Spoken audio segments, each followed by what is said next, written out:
Imagina un país que no tiene tierra firme, ni calles, ni árboles.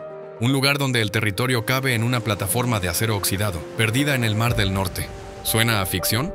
Pues existe, y durante décadas ha desafiado a gobiernos, leyes internacionales y a la lógica misma. No está en ningún mapa tradicional, pero tiene bandera, himno, moneda y hasta pasaportes. Sus fundadores dicen que es un estado soberano. Para otros, apenas una excentricidad en medio del mar.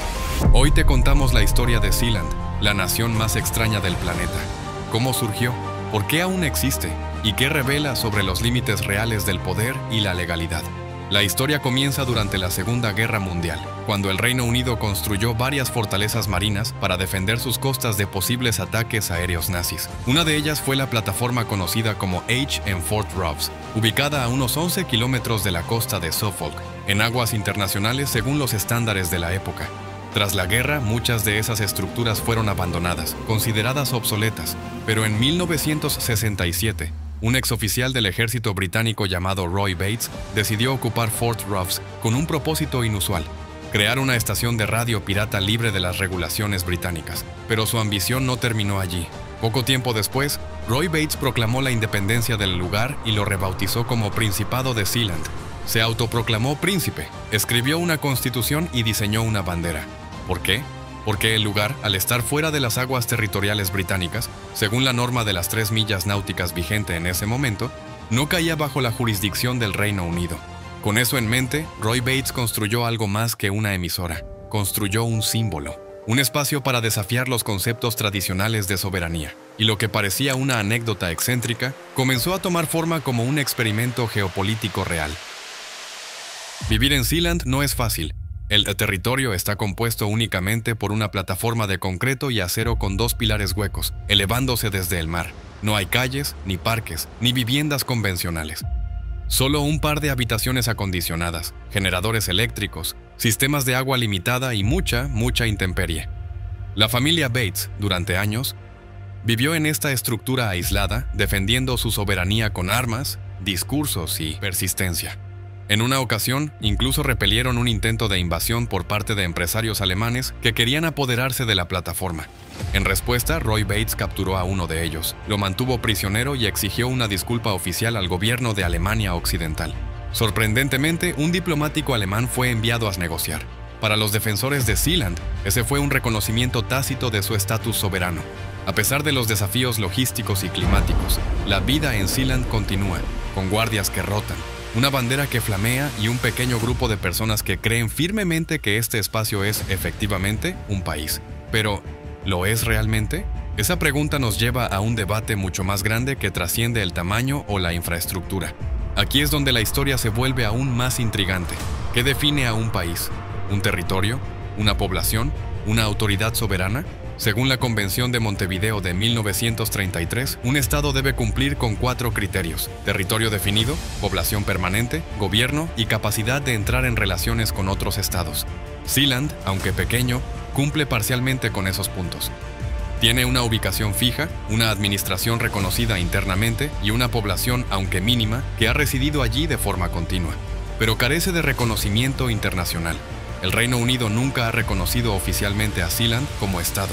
Tampoco lo han hecho otras naciones. Sin embargo, la comunidad de Sealand insiste en que la falta de reconocimiento no invalida su existencia como nación soberana. Después de todo, la historia ha demostrado que muchos países comenzaron sin reconocimiento hasta que lo obtuvieron. Este vacío legal ha generado un intenso debate entre expertos en derecho internacional, académicos y hasta filósofos políticos. ¿Puede una micronación autodeclarada tener legitimidad sin el aval de otros países? ¿O es simplemente una performance legal sin sustancia diplomática?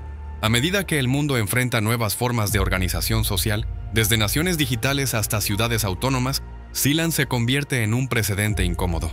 Un recordatorio de que los límites de la legalidad son, muchas veces, líneas borrosas trazadas por el poder, y no por el derecho. La historia de Sealand no solo se mueve entre lo legal y lo simbólico. También ha tenido episodios dignos de una película de espionaje. En 1978, un grupo de empresarios alemanes, liderados por Alexander Achenbach, intentó tomar el control de la plataforma mientras Roy Bates se encontraba en el Reino Unido. Achenbach llegó en helicóptero con mercenarios armados y secuestró a Michael Bates, hijo del fundador.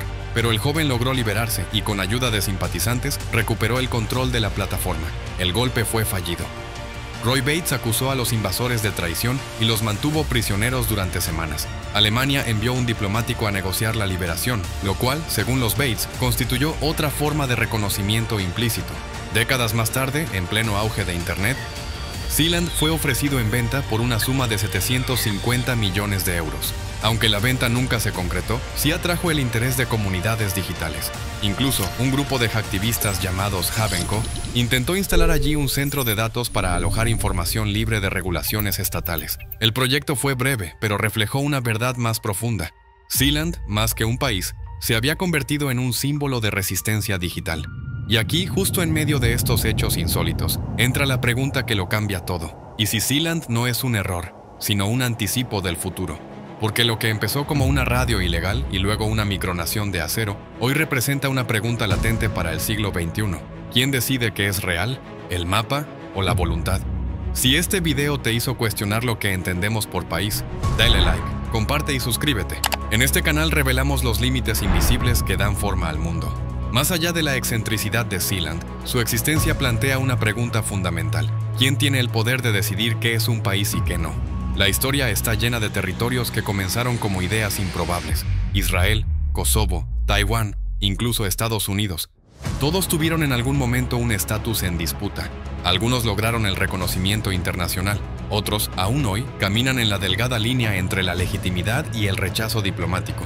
Y si bien el derecho internacional busca ofrecer reglas claras, la realidad es mucho más turbia. El reconocimiento no siempre se basa en méritos jurídicos. Muchas veces depende de intereses geopolíticos, alianzas estratégicas o presiones económicas. Sealand pone el dedo justo en esa herida. No tiene ejército, ni economía robusta, ni influencia regional, pero tiene voluntad y una historia que se ha mantenido viva durante más de medio siglo. Y eso, aunque parezca poco, es más de lo que tienen muchos estados fallidos que sí figuran en la ONU.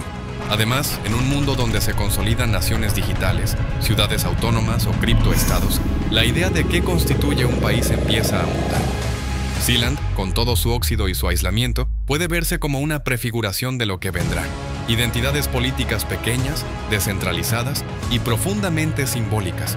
Y si el futuro no está en los grandes bloques de poder, sino en pequeños puntos firmes que desafían al sistema desde sus márgenes, la historia de Sealand tal vez no haya terminado. Tal vez solo esté esperando que el mundo cambie, lo suficiente como para alcanzarla. Sealand no debería existir, pero lo hace. Contra toda lógica, contra los mapas, contra las leyes internacionales. Y esa simple existencia lanza una advertencia silenciosa al resto del mundo. Tal vez los límites del poder no estén donde creemos. En una era donde se discute qué es real y qué es simbólico, donde la identidad digital puede ser tan fuerte como la territorial, Sealand se alza como una anomalía, pero también como una promesa. Porque allí, en medio del océano, sobre una base oxidada, alguien se atrevió a inventar un país, a decir: aquí empieza algo nuevo. Y eso, en un mundo de estructuras fijas y verdades impuestas, es profundamente revolucionario. Y si esto te sorprendió, espera a ver lo que viene. En este canal te contamos todo lo que no sabías, lo que pocos explican, y lo que no te imaginas que pasa detrás de los temas más impactantes del mundo. Suscríbete y activa la campana para descubrir los datos que te van a dejar con la boca abierta. Esto fue No te imaginas que, y lo que viene te va a sorprender aún más.